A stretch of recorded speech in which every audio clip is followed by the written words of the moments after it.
بسم اللہ الرحمن الرحیم۔ شروع اللہ کے نام سے جو بڑا مہربان نہایت رحم والا ہے۔ السلام علیکم۔ حضرت محمد صلی اللہ علیہ وآلہ وسلم نے ارشاد فرمایا کہ 3 لوگ جنت میں کبھی بھی داخل نہیں ہوں گے: دیوس، رجلا، شراب کا عادی۔ عرض کیا یا رسول اللہ صلی اللہ علیہ وآلہ وسلم، شراب کے عادی کو تو ہم پہچان لیتے ہیں، لیکن دیوس سے مراد کون ہے؟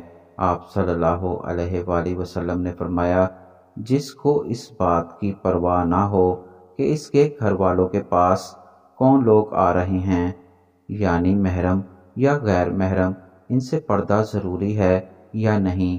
پھر پوچھا گیا یا رسول اللہ صلی اللہ علیہ وآلہ وسلم، رجلا سے مراد کون ہیں؟